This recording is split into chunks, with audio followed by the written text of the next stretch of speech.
السلام عليكم. السلام عليكم ورحمة الله وبركاته. أعوذ بالله من الشيطان الرجيم. بسم الله الرحمن الرحيم. ألف لام را. تلك آيات الكتاب المبين. إنا أنزلناه قرآنا عربيا لعلكم تعقلون. نحن نقص عليك أحسن القصص بما أوحينا إليك هذا القرآن وإن كنت من قبله لمن الغافلين. رب اشرح لي صدري ويسر لي أمري واحلل عقدة من لساني يفقه قولي. فالحمد لله والصلاة والسلام على رسول الله وعلى آله وصحبه أجمعين. أما بعد. السلام عليكم ورحمة الله تعالى وبركاته. So today, inshallah, I'm going to continue my introduction, and I've decided to organize it a little bit so that you guys can follow along and get the most out of the literary comparisons that I'm going to talk about today. Yesterday, I tried to make clear that the legacy of Musa alayhi salam is intricately tied to his ancestor, Yusuf alayhi salam. This is Surah Yusuf, who is an ancestor of Musa alayhi salam, right? And even the Egyptian elite recognized that there's a connection between the two. So what I want to start with is something that's historical, but also something that's in the Quran. I referred to an ayah last time from Surah Ghafir, also called Surah Al-Mu'min, Surah ayah number 34. So this is Surah number 40 and ayah number 34. I'll put it up here for you so you can see. And that is وَلَقَدْ جَاءَكُمْ يُوسُفُ مِنْ قَبْلُ بِالْبَيِّنَاتِ. This is only a part of the ayah. Here Allah says that the believer in the court of the Pharaoh at the time of Musa turned to the Pharaoh and all of his parliament and made a reference to Yusuf. And here's the reference that I talked to you about. It's only a part of it. وَلَقَدْ جَاءَكُمْ يُوسُفُ مِنْ قَبْلُ بِالْبَيِّنَاتِ. Yusuf clearly brought you clear proofs and signs much before. So there's a few things here. One, obviously, he's making a reference to Yusuf alayhi salam that you guys now know. So now we know that the pharaohs are familiar with Yusuf and his legacy. But he doesn't stop there. He says he came to you with proofs. He came to you with clear proofs. What are the clear proofs that Yusuf alayhi salam brought? And when you bring proof, you want to bring proof for a case, right? When you want to give a conclusion, you have a thesis. To support your thesis, you have proof. So clearly Yusuf alayhi salam was trying to prove something to the Egyptian people, to the pharaohs of the time, to the kingdom of that time. So what is he trying to prove? Well, all we know from the Quran and even from the biblical account is the proof of Yusuf alayhi salam is that he gets divinely inspired to interpret dreams. And the dream of a king, which everybody else thought was nonsense, was interpreted by Yusuf alayhi salam as 7 years of famine or 7 years of good produce followed by 7 years of drought, which is going to come later on in Surah Yusuf. So he interpreted a dream, and based on it, he created an entire economic policy, agricultural policy. They were able to stockpile and save food so that 7 years when the water is going to run out, they're going to be able to survive. Again, we're going to talk about that in detail when that comes up in the surah, but for now this is really important because the clear proof was clearly Yusuf alayhi salam has information about these things that human beings don't have access to.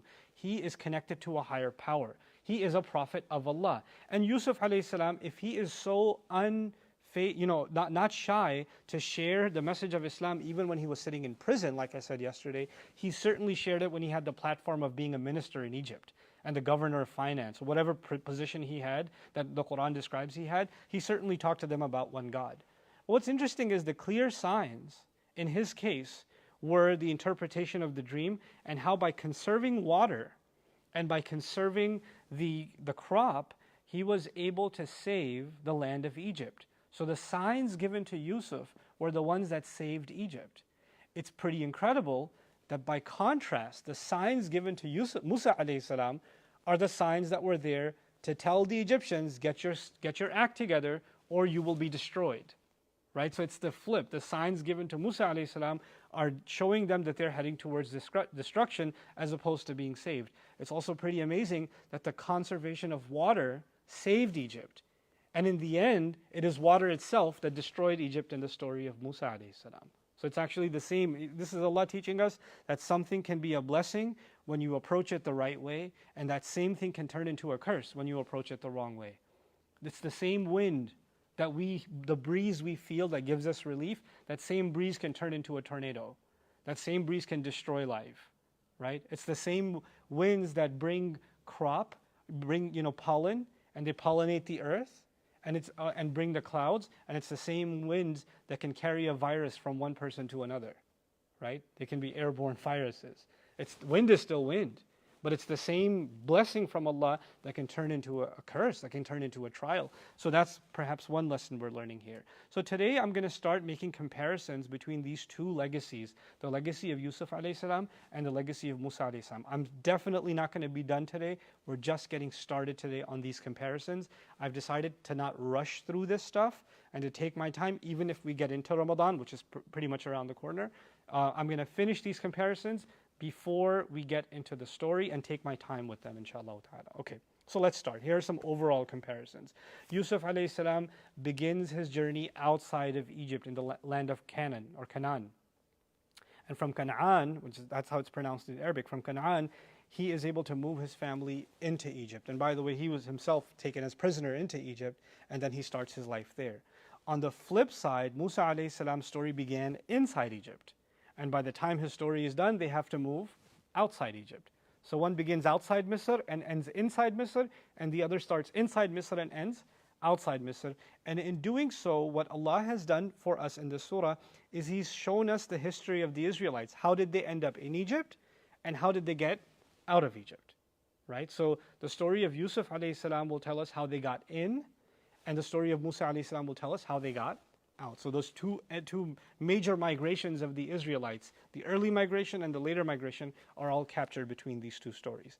It's also interesting to contrast that in one case with Yusuf alayhi salam, because he was such an asset to the king, nowadays we have people that get immigration sponsorship, right? So one person becomes a citizen or whatever, and they're able to bring their family over from a different country and get them residence in a new country. Well, it's an ancient phenomenon. Yusuf alayhi salam got citizenship.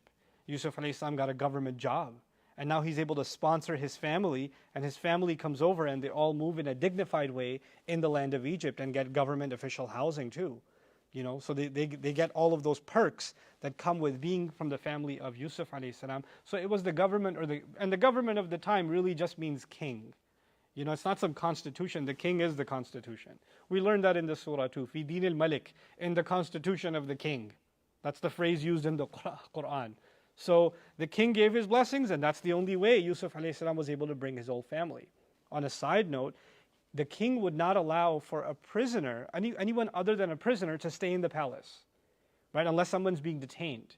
That's why early on, before Yusuf had made his case, he had to come up with an entire story to keep his brother, right? But now he doesn't have to come up with some secret story to bring his whole family. Clearly the king is now aware, and he's allowing them to be sponsored. Right? So they come with a king's blessing. Now contrast that with Musa alayhi salam. The Israelites are now afraid that, and Allah has told Musa alayhi salam, you better leave in the middle of the night because you are going to be followed. Innakum muttaba'un. You are going to be executed. And the Pharaoh by the morning is going to give this long, winded speech to his entire army and say, Inna ha'ula'i la shirmidatun qalilun wa innahum lana lagha'idun wa inna la jami'un hadirun. This is a pathetic small group of people that have made us very angry, and this time we'll take every precaution we can. In other words, he's going in to kill every last living soul of the Israelites, man, woman, or child. He doesn't care. He's going to commit this kind of genocide. And the night before, Allah is telling the Israelites to get out. So by contrast, one family comes into Egypt, the Israelites, by the blessing of a king. And on the flip side, they're escaping Egypt because of the rage of a king. And also without his blessing, without his permission, they're escaping. Right? How dare they escape without the king giving them approval? But that's what they do. Now another comparison. Yusuf alayhi salam, as I mentioned before, was celebrated as the savior of Egypt. That's why he got this government position. He saved their entire economy.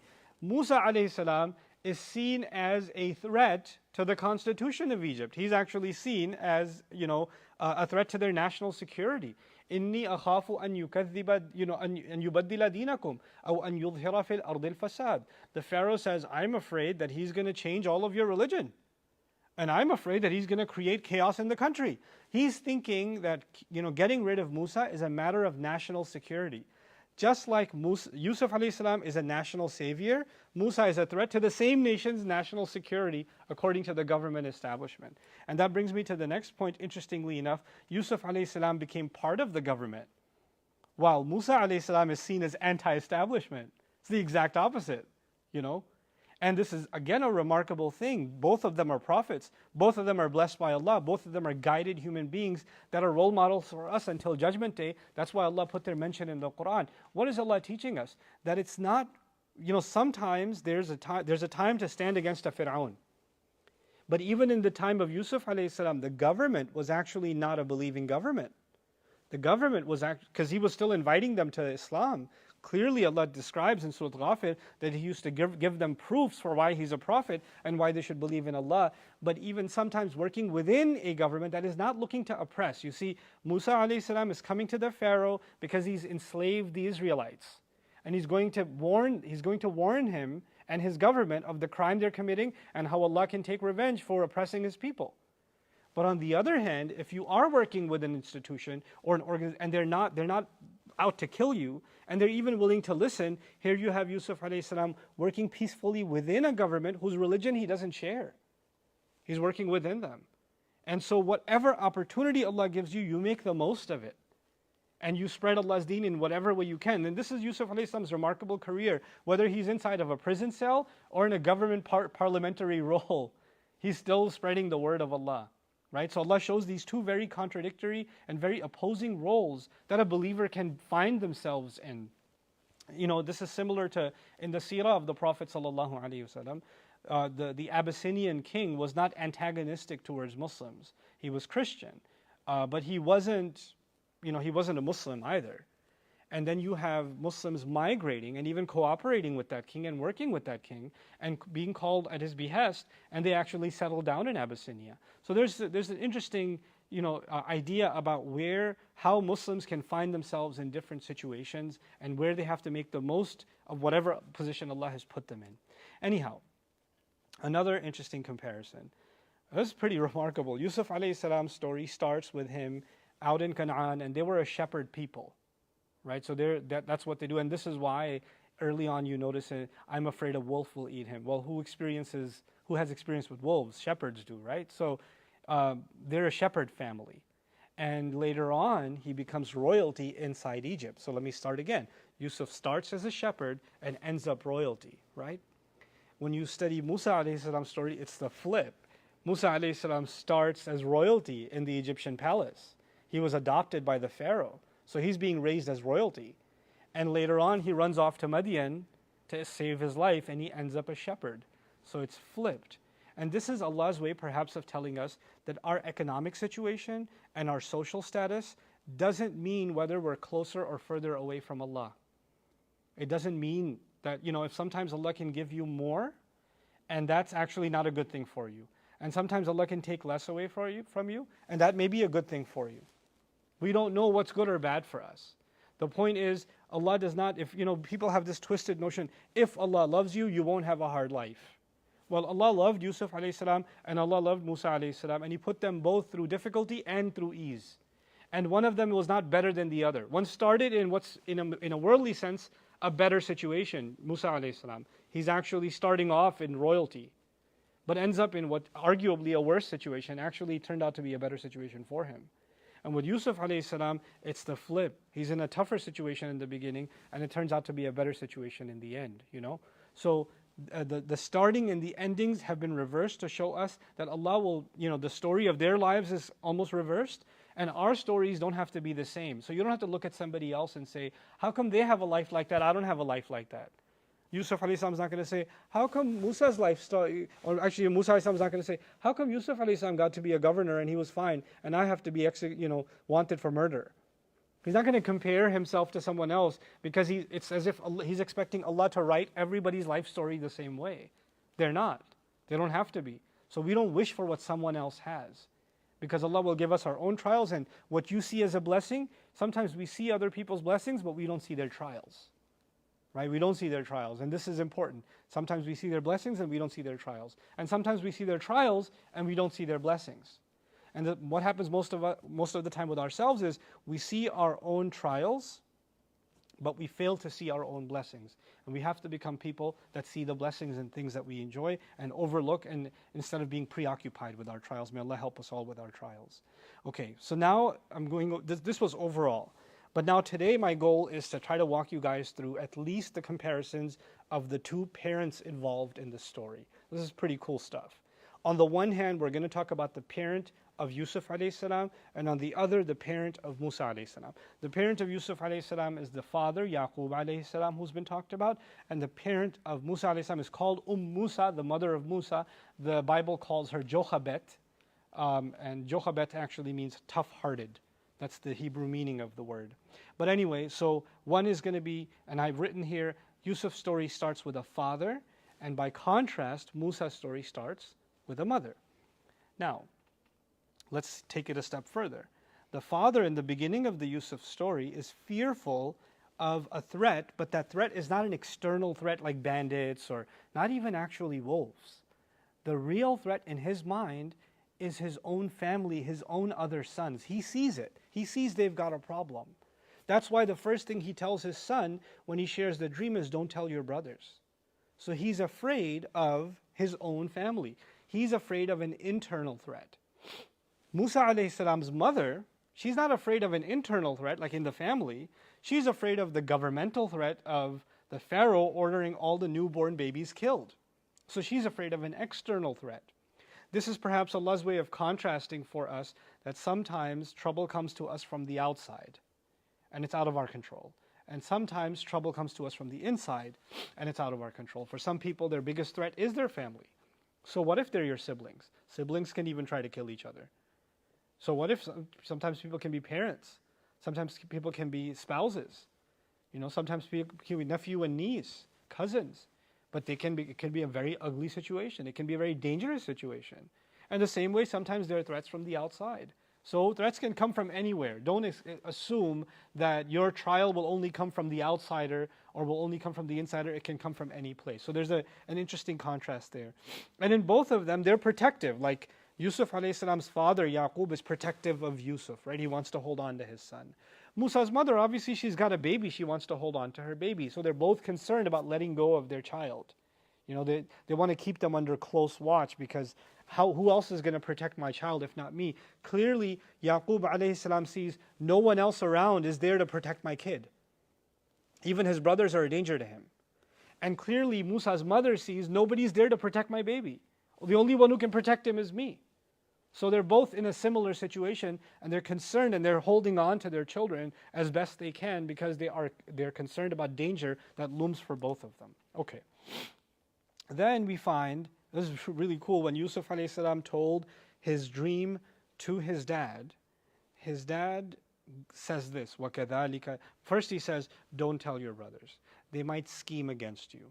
The devil is clearly an enemy. Right? That's what he tells him. In other words, he's trying to emotionally protect him. He's even telling this kid, look, I know you're a child, but you need to know some complications in our family. And the reality is you can't be naive. You can't just go telling your brothers like you happily told me and you shared this dream with me and you have this trusting relationship, and kids trust family, right? So don't trustingly go telling your brothers. He wants to protect his child, but he also then nurtures him. So protection of the emotional kind first, right? And then another emotional layer of nourishment, what does he do? وَكَذَلِكَ يَجْتَبِيكَ رَبُّكَ وَيُعَلِّمُكَ مِنْ تَأْوِيلِ الْحَدِيثِ. That is how Allah has selected you. You're special, Allah has chosen you. وَيُعَلِّمُكَ مِنْ تَأْوِيلِ الْحَدِيثِ. And Allah is teaching you the interpretation of all kinds of speech. I can see that you're very smart and Allah has given you this talent that He Himself is teaching you how to interpret all kinds of things, all kinds of speech. وَيُتِمُّ نِعْمَتَهُ عَلَيْكَ. And Allah is going to complete His favor on you, meaning you have a bright future. وَعَلَى أَبَوَيْكَ وَعَلَى آلِ يَعْقُوبَ. Not only will Allah complete His favor on you, He's going to complete His favor on the family of Yaqub. Now who's Yaqub? The one talking. He's saying it himself. Allah will favor you, and because of you, Allah is going to favor my family. Meaning, I'm proud of you, son. You're a pride of this family. Ali Yaqub. And then he says, كَمَا أَتَمَّهَا عَلَىٰ أَبَوَيْكَ مِنْ قَبْلُ إِبْرَاهِيمَ وَإِسْحَاقَ.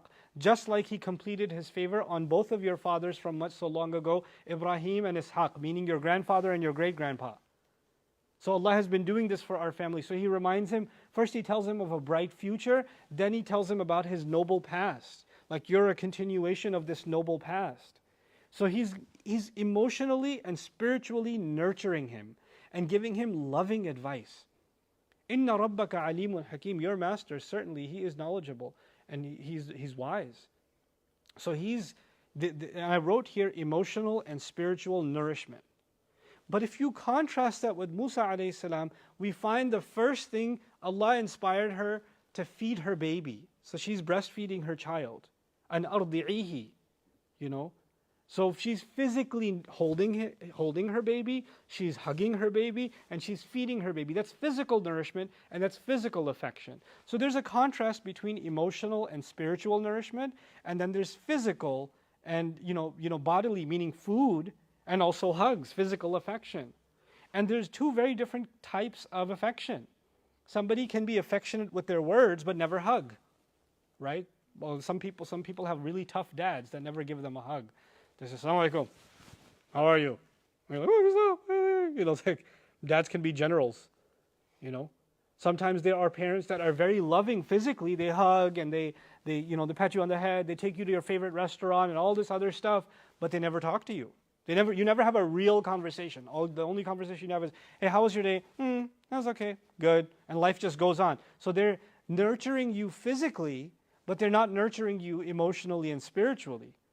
In contrasting the two, Allah has shown two sides of this picture. Perhaps, and I've said it later on, one highlighting the father, one highlighting the mother. Usually, you think of physical nourishment, like providing for the family, safety for the family, that kind of thing. You usually attribute that to the father. And then when it comes to, nurturing and emotional conversation and even teaching religion, you sometimes associate that with the mother. What Allah has done is flip those roles as if to say, no, both have to do both. This is not the norm. Normally, you don't find a father being so emotionally involved in a conversation. You find the father being more involved in, did you finish your schoolwork? Did you clean out the backyard? Did you do this or that? And just chores and work and safety. And that's it. And providing. Right? But they're kind of roles that have been reversed. The other really cool thing here is that Yusuf alayhi salam is, a young boy. And Musa is a baby. And Allah is contrasting that when children are very little, like babies, they need physical nourishment. They need to be held. They need to be hugged. They need to be shown the physical forms of nourishment and affection. Feeding, hugging, holding, carrying, patting, And when kids get older, then they need to be spoken to. They need to be engaged emotionally and spiritually. We need to talk to them about Allah. And we need to talk to them about difficult things. He talked to him about his brothers. It's a difficult subject, but you have to talk to kids about it to make them emotionally stronger. We can't keep shielding our kids. So both sides of it, given the age, as the age grows, then they can handle more. And we shouldn't treat them like babies until they get older. In my culture, in Pakistan, sometimes we have kids that are like 14 years old and their moms are still going, stop. You need to start treating them a little more maturely than that. Because if you treat them like a baby, they're never going to grow into men and women. They're going to keep acting that way. So we need to stop talking down to our kids. The other thing a lot of cultures have is teasing kids.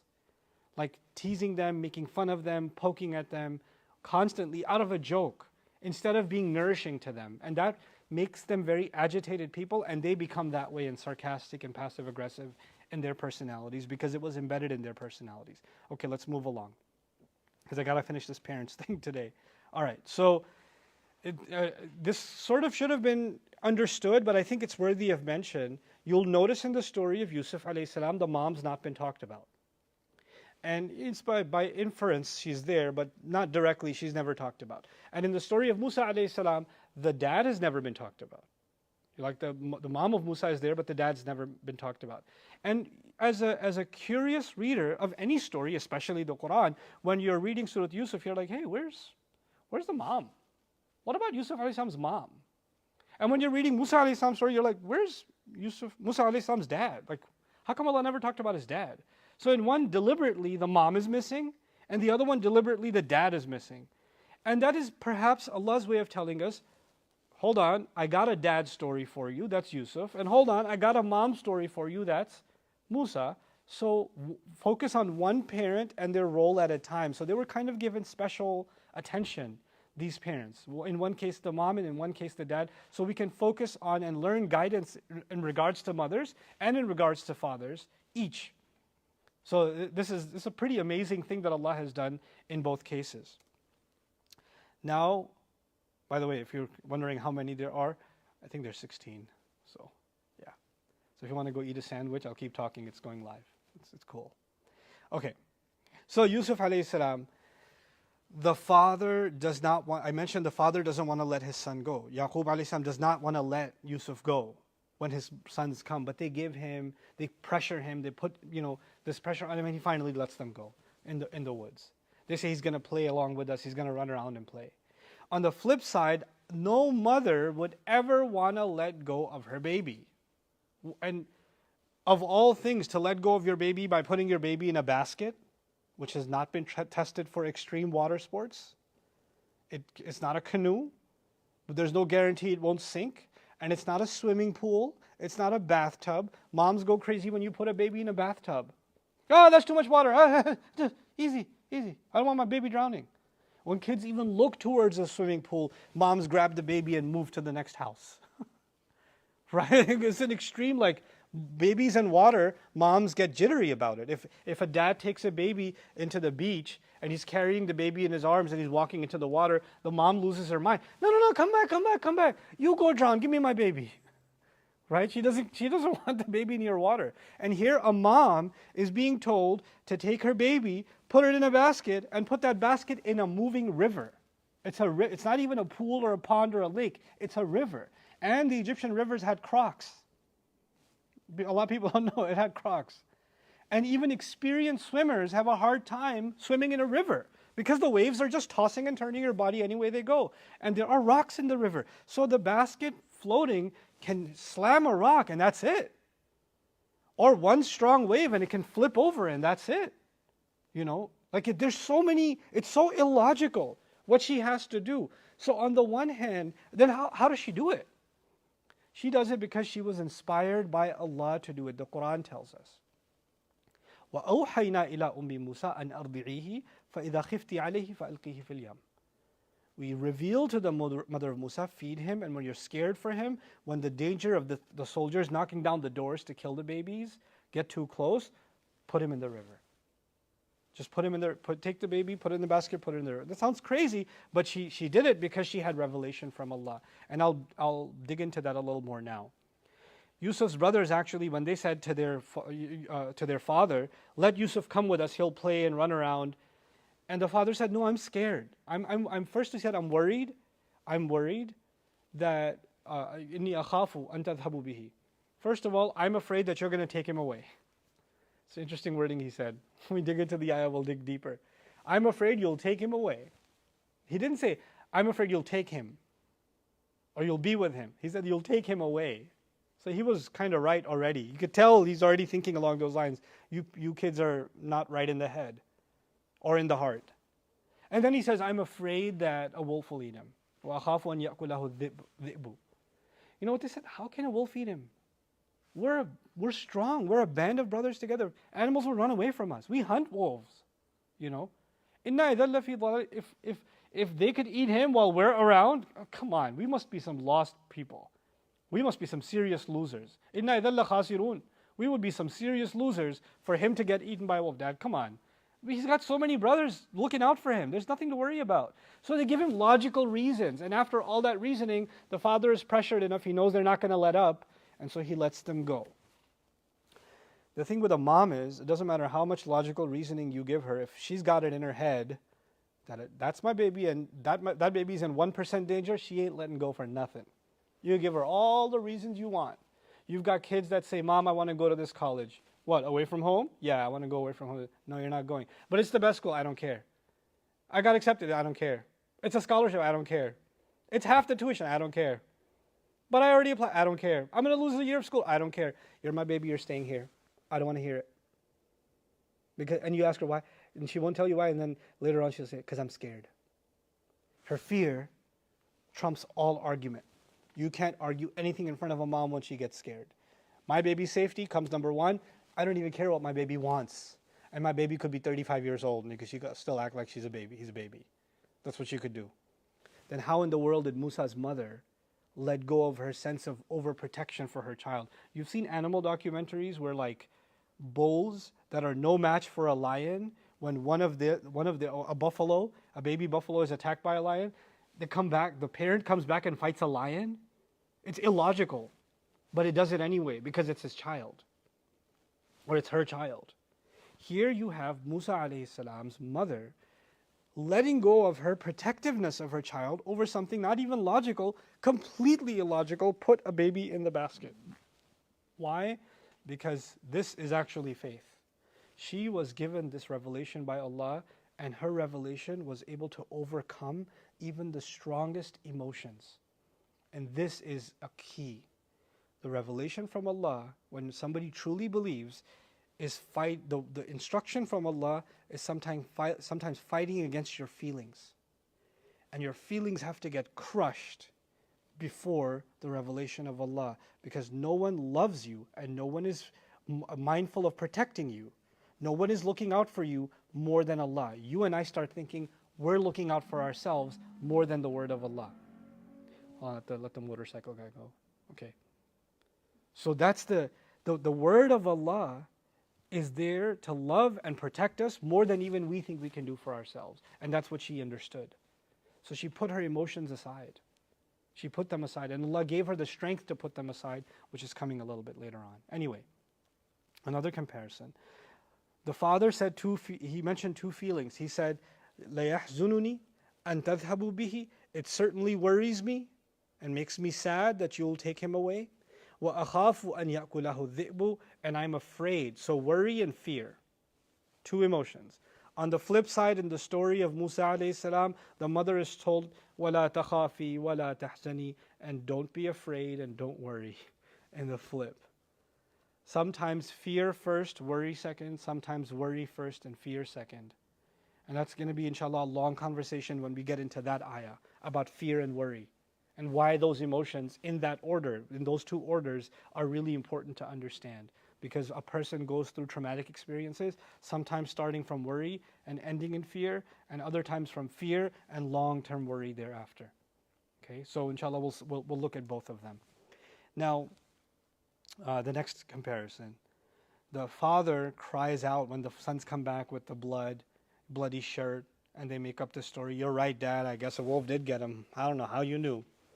So when they give him this story, the father is upset. And he says, Wallahu al-musta'an.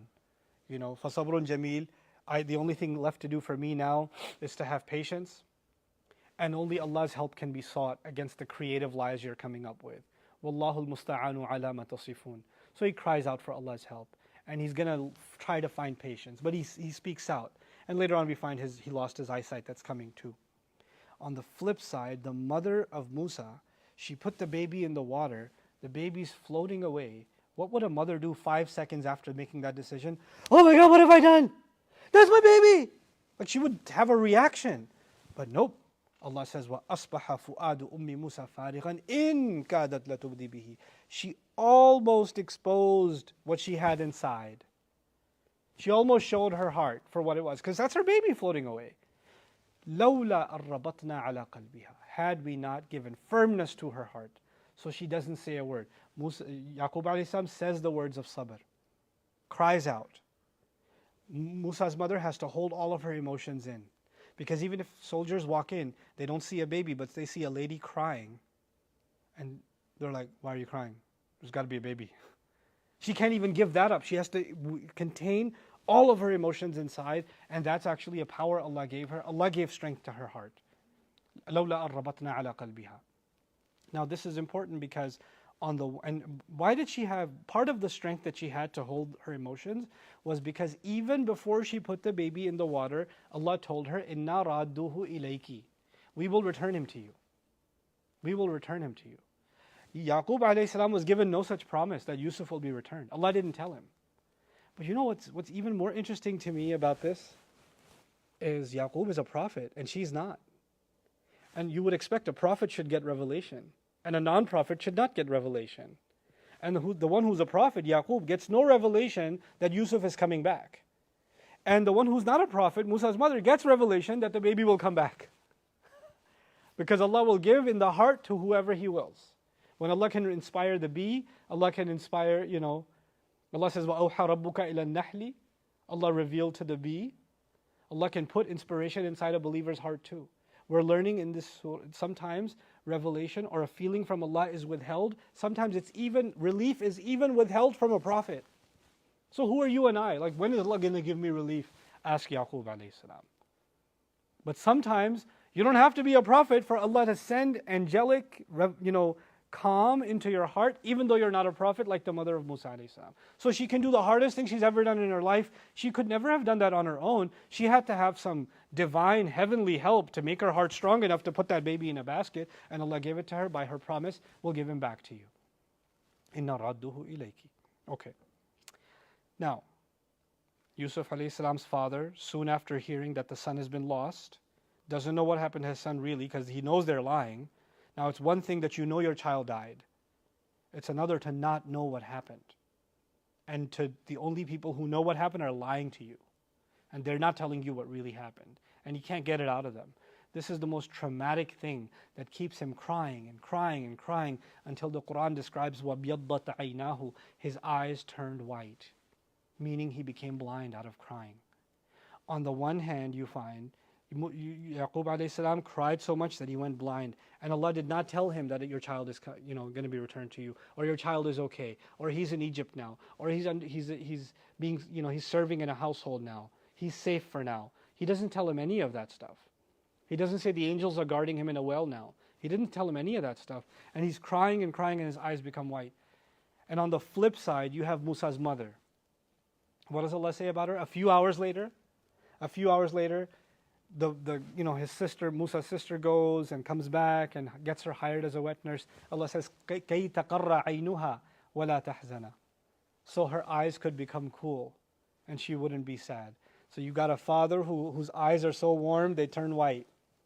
He's so sad, they turn white. And the mother's eyes become cool, meaning she's now crying tears of joy because she's been reunited with her child. And these both things happen soon after the baby and the child has been lost.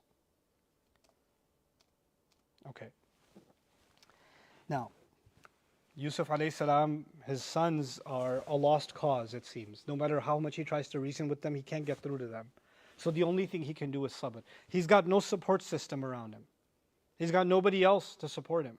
So the only option he has is sabr. On the other side, Musa's mother has his sister, who is a good daughter, who is a good listener, who is obedient. So she, unlike Yusuf, which, people think Yusuf alayhi salam had kids. He could have just yelled at them. He could have just told them, no, tell me what really happened. They would have listened. How come he did? He just said sabr, like he left it to Allah. He didn't just leave it to Allah. This is Allah's way of telling us, from the outside, it looks like, listen carefully now, from the outside, it looks like you had so many options, why didn't you take them? But on the inside, you'll realize that this person did not have any options. It was much more complicated and much worse than it looked from the outside. From the outside, it's so easy to judge and say, how come he didn't just tell his sons? Huh? But on the other side, look at the flip. What does Musa's mother do? When she lets her baby go, she doesn't say, oh, sabrun jameel. I guess I can't fight against the Pharaoh. I just have to have sabr now. No, she takes her daughter and says, go follow him. Go follow him. What does that mean? And if she did nothing, we would understand. We'd say, well, what could she do? It's the Pharaoh, it's the mightiest army on earth. The baby's gone in the river. All she can do now is have sabr. Allah said He'll bring the baby back, so Allah will bring it back. She doesn't have to do anything. But you know what? You'll learn something on both sides. Sometimes it looks like you can do something, but the reality is, you know that you can't do anything. Other people think you can. On the flip side, sometimes the world thinks you can do nothing, but you still can. She does. She tells his sister to go out and follow him. Even though following him is not going to crush the Egyptian army, it's not going to save the baby, not logically, but that's the least I can do. At least follow him. Let's find out what happened at least. So she takes whatever steps she can. This is Allah teaching us that we always have to look around exhaustively. Is there anything I can do? When I'm stuck in a situation, is there anything I can do? Is there any support that I have? Even if it's a child. In this case, it's a child. Some people say, I have no support system. Nobody understands my pain. Nobody's there to carry my weight. This is a kid. This is a kid. Sometimes your support system comes from the most unlikely places. But with with Yaqub alayhi salam, he's truly isolated. He's older, his sons are rebels, he has nobody supporting him around at all. And the youngest brother is way too young right now. He's a baby himself, Binyamin. So he's got no support structure. So what this is teaching us is, look for any support option you possibly can. The other thing that this teaches us is, we don't just rely on Allah. Relying on Allah means that Allah will give us people or blessings in our life to support us to take whatever steps we can. We don't just wait for angels to come and help. We have to take steps ourselves. That's Allah's help. So this daughter was Allah's help. By the way, inshallah, tomorrow's session is going to be about the siblings. Today's is about parents. Tomorrow's one is about the siblings. Almost done here. Okay. Yusuf alayhi salam's father is hopeful. He's still optimistic. He's still missing Yusuf, as if Yusuf is going to come back. You know, if he thought that Yusuf is gone, then he's no longer sad for him. He can move on. But he's not moving on. Years go by and he's still crying. Still hopeful. The hope makes him cry even. And he has no revelation. And on the other side, Musa alayhi salam's mother keeps hope because she has revelation. What does that mean? Sometimes you have a guarantee from Allah. Sometimes you don't have any guarantee. But you still have to keep hope alive. It also teaches us it's okay to cry. It's okay to cry so much that you're about to lose your eyesight. It's okay to be so sad and so overwhelmed by a circumstance that you're almost nearing death, because that's what his brothers said to their father years later. Tallahi tafta'u tadhkuru Yusufa hatta takuna haradan. We swear to God, are you going to keep missing Yusuf until you die? Until you're going to be a corpse? You're killing yourself. And you know what? Allah is telling us sometimes there is grief like that. You can't just tell somebody, don't be sad. Stop being sad. If a prophet has the right to cry like that, if a prophet has the right to be sad like that, then you don't get to go to somebody and say, hey, have sabr. You should have sabr. You should be a better believer. You're going to be a better believer than Yaqub alayhi salam? We should have more empathy for people that are going through something like that. And sabr is not, and he's the one who said sabr. Sabr doesn't mean you don't cry. Right? Because he said sabrun jameel. He's the prophet of sabr. And yet he's the one crying. He's the one overwhelmed. So you're being emotionally overwhelmed does not mean you lack sabr. Lacking sabr means your emotions make you disobey Allah. Your emotions make you lose hope in Allah. Your emotions make you can still feel sadness, fear, grief, anger, anxiety. You can feel all of those things, but none of them take you away from your faith in Allah. That's sabr. That you don't cross a line. You know, when sometimes people get emotionally overwhelmed, they say, I don't know what Allah wants from me. That's you losing sabr. Everything else was okay. That was the line you should have been crossed. On the flip side, Musa alayhi salam's mother was given divine sabr, divine help from Allah. And it's because of that that she didn't lose her mind. Any mother in that situation would have lost her mind. But she was able to keep her composure. Then Yusuf alayhi salam's, this is contrast, years later the dad is reunited with his son, right? Years later. So years of crying. And Musa is reunited with her baby hours later. And hours later. It's incredible. And what's even more, I didn't even write this, it just came to me. Yusuf is bringing his father and everybody back because Yusuf is the source of nourishment now. Allah has made him the source of rizq. Because he's the one that's got all the nourishment for all the land. So including his family. He's going to be the one responsible for feeding his family because his family's starving. Actually, that's why they came to Egypt, because they were what? Starving. So the family is coming to Yusuf because the family is starving. But in the story of Musa, the mom came to Musa because Musa was starving. He's the one that needs to drink the milk. So she's coming to feed him. SubhanAllah. Rizq comes from both ways. Sometimes the parents become a source of rizq for the child. Sometimes the child becomes a source of rizq for the parents. And both of those are flipped opposite one another. SubhanAllah. It's incredible. It's incredible. It's also remarkable that we're kind of embedded in the story. When we're little, our parents provide us rizq. Like Musa is a baby, and the mom's providing him rizq. And when we get older, perhaps our parents aren't able, and we have to take care of their rizq when they're not capable to. So that kind of embedded lesson inside of the two stories. Then Yusuf alayhi salam, when he told the dream to his dad told him, keep this a secret, don't tell your brothers. Remember? But he told him this. He told him, keep this a secret. Now there's a secret in the Musa story too. The secret in the Musa story is, Musa alayhi salam's sister was told, follow him. When the basket was going in the river, mom said, follow him. But you know what? The Quran describes that قُصِّهِ, when she said, follow him. Okay? فَبَصُرَتْ بِهِ عَنْ جُنُوبٍ وَهُمْ لَا يَعْلَمُونَ. So Allah describes in Surah Al-Qasas that she kept an eye on him from a side glance. She didn't look straight at the basket and say, oh my God, that's like my brother in the basket. That's why I'm following him. She didn't do that. She's walking along the bank of the river and she's keeping an eye from the side. In other words, she doesn't even want people knowing that she's looking at the basket. بَصُرَتْ بِهِ عَنْ جُنُوبٍ وَهُمْ لَا يَعْلَمُونَ. And they don't know. Meaning people around her don't know that that's her brother. In other words, she kept a secret. What's her secret? That that's my brother. That there's a baby in that basket. And later on, she kept another secret. When the wet nurses were coming out looking for somebody to feed Musa, she said, هَلْ أَدُلُّكُمْ عَلَىٰ أَهْلِ بَيْتٍ يَكْفُلُونَهُ لَكُمْ وَهُمْ لَهُ نَاصِحُونَ. Should I tell you of a family? They might be able to take care of him. There's somebody that might be able to help. She's talking about her own family. She doesn't say that. She keeps that a what? She keeps that a secret. So there are two secrets. Yaqub is telling Yusuf to keep a secret. And Musa's sister is also keeping a secret. Now, why is this important? It's important because sometimes our children are street smart and sometimes our children are not street smart.